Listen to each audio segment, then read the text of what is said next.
a story today, and that story is about how one of my aunts in my family do not talk to me because they think that I, at the age of 16, did something with her partner at the time. And I have been a nervous wreck to talk about something like this and to tell this story. A, because of my family. B, because I don't want people, it's not to hurt people to tell my story. But at the same time, I've been working through this so much in therapy, and this is something that goes way deep to my core in terms of worthiness and how I feel about myself. And it's been such a journey. And it's that moment of my life where I have to fully confront it and face it and talk about it, but talk about it because I also want to shed light for the women and the men and anybody who has gone through something like this, where you were underage and something in that sort of manner happened in terms of that sort of word of abuse. And I feel like I have to be careful with what I'm saying here because I don't want to be banned from talking about these situations, but also we kind of have to talk about it. I'm also not very good at storytelling, and I'm new to all this, and I'm also trying to get ready at the same time and tell a story. And I feel like the story is quite complicated and detailed, so bear with me here. But yeah, so one of my aunts does not talk to me because I guess she felt like I did something with her partner at that time. And nothing happened, but I'm going to try to tell the story quickly and also not name any names. And so I was with this aunt for the summer with my sister, and I can't remember how much time had passed since we were there in the summer for a little bit of time to when we got home. And when I think it was my stepmother was going through my phone and she found this conversation, this sort of conversation. And she showed it to my dad, and my dad called that aunt and we spoke about it and we talked about it a little bit. And I remember just a lot of emotions, it was a lot going on. I was 16 at the time and I'm 32 now. I had to think about it. I'm 32 now. And so, oh my God, it's been 16 years. This is wild. Anyway, okay.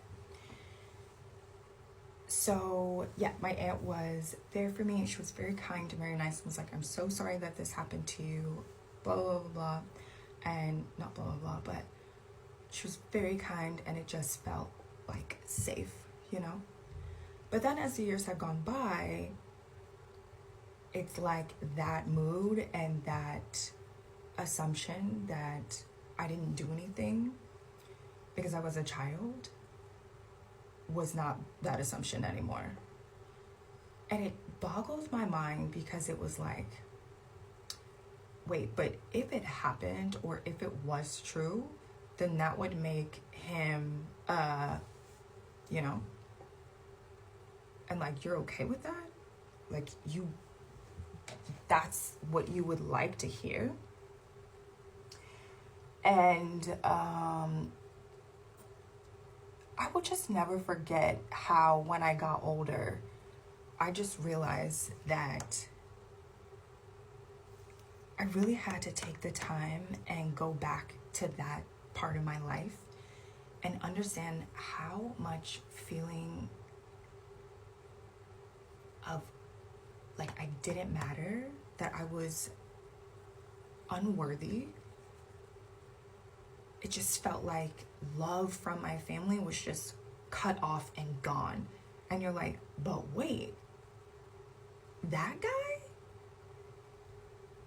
And it made it even worse because it was wait, this guy that was doing this to you on TV? And it's kind of cohorts in the same spirit of what was happening. Not in the same cohorts, in the same spirit, but you know?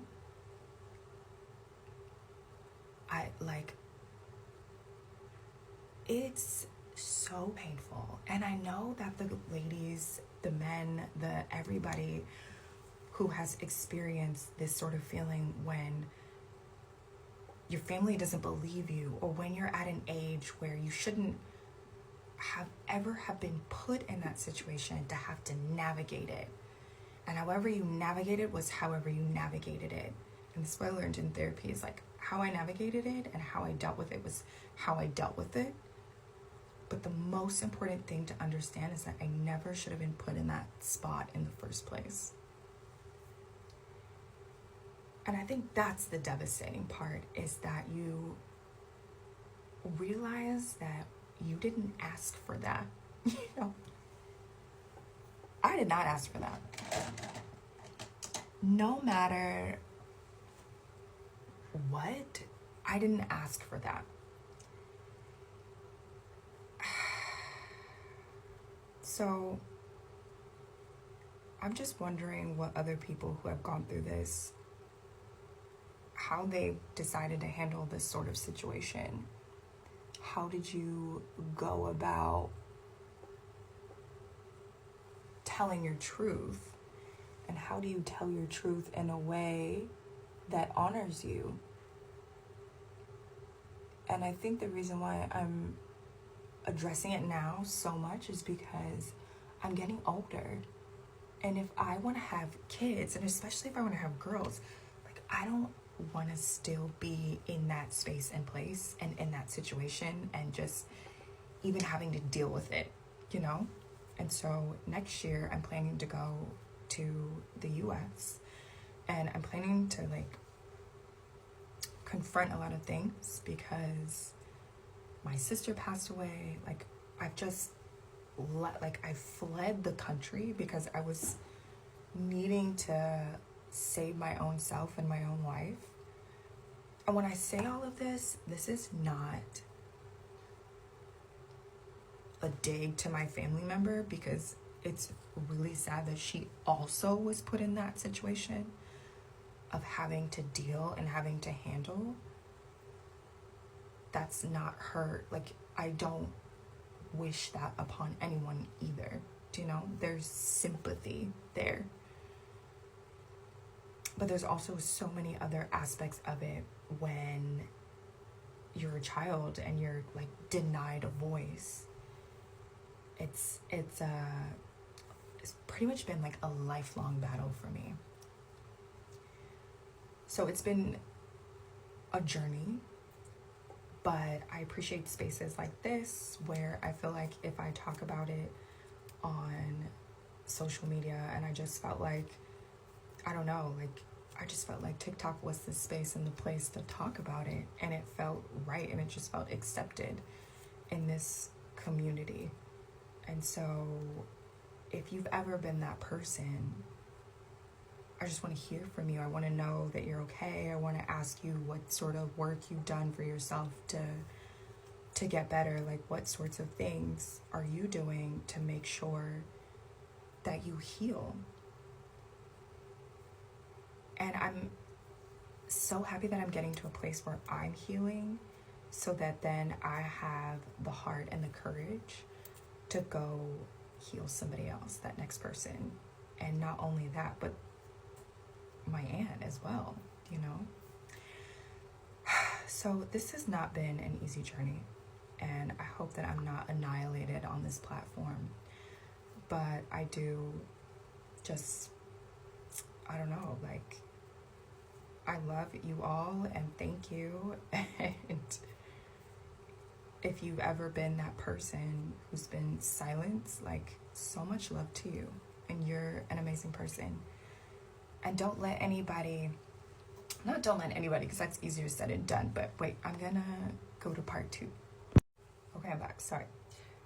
Okay, so this is part 2 of my aunt doesn't talk to me because she thinks that I did something with her partner.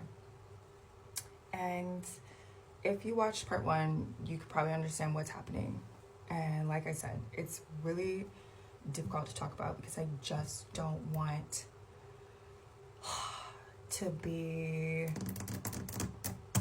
like, I just don't want people to be rude, because this happens to people where they've experienced some sort of abuse, and then someone's told them that it hasn't happened, or that it's their fault, or like they've just completely silenced them. And this is something that I really honestly sometimes thought was only, or that it was really big in the African American community, where we just sweep things under the rug. But then, as I like have now lived in Europe for 10 years and I've traveled the world, it happens like it happens across the world, which makes it even more important to talk about, because a lot of people are going through this, but they're not allowed to say, or they're embarrassed, or they just feel like it's not something that they can even talk about. So for me, it was difficult, because I realized that my aunt was starting to feel this way, that I initiated, or that it was I'm a part of the problem to blame. And I was saying before that I never should have been put in that situation as a kid at all, ever, especially when there's an adult involved. But yeah, okay, I was saying that this happens around the world. And I was asking the people who have gone through something like this to start sharing their stories and to start talking about it, because I don't feel like we talk about it enough. And I have a lot of friends who have opened up to me, who told me that the same things, or that has happened to them. And I hate that we can bond about something like that, but at the same time, I'm so grateful that I can give them a space and a place that they also have a voice, because losing your voice about it is no fun. So I wanted to know how you guys were, or how you handled it, or like how you dealt with it in your life. And I think I'm getting older. I'm ready to have kids soon. Like, I can't be going through this anymore. And so I essentially left the US in 2014, and I went to Paris, and I was there for about 4, almost 5 years. And I'm so irritated at myself, because I left right before I was supposed to get my citizenship there. But anyway, and now I'm here in Barcelona, Spain, and I've been in Europe for almost like 9 years now. And this subject has just come up for me and my therapy, and I'm addressing it, and I'm talking about it, and I'm shedding light on it, and I'm shedding awareness on it. And I just want to encourage other people to share your story, and to find love, and to find self-love for yourself and for everyone else involved, and just know and understand that it's not your fault. And I know that you did not ask life to give you this, because that's like another weird misconception, is like, I feel like people are like, you asked for it. Like, why would I ask for that? It doesn't make any sense. But that you don't let it get to you, and you find a way to release yourself, and to feel loved, and to feel appreciated, and just felt beautiful. And so I am excited to tackle this journey, and just like have a support system behind me, and talk about it with people who I know wouldn't judge me, and just who get me, and encourage everybody else to practice love, and to practice self-love. And you didn't ask for it, but you have to deal with it, and you're dealing with it like you're worthy enough to just at some point let go of it, and talk about it, and like love yourself. I think one of the most important things that I've done since I've moved to Europe and figured out who I am as a person, and let go of maybe what I internally pressured myself to what I thought I needed to be, was to find my own, was to find my own values of life. And I feel like, hold on one second. Anyway, I feel like I did that, and I made my own values for myself, and I'm gonna grow with my family, but also find the love to create a boundary and a space in place for my relationship with my own family to grow. So that's it, you guys. I have to get dressed and I have to get ready. I hope you guys do not annihilate me for this, but this is for you, little lady or big lady or matured adults, beautiful flower. This one is for you, and you're just so worthy. Okay, I'm gonna go, but thanks, guys.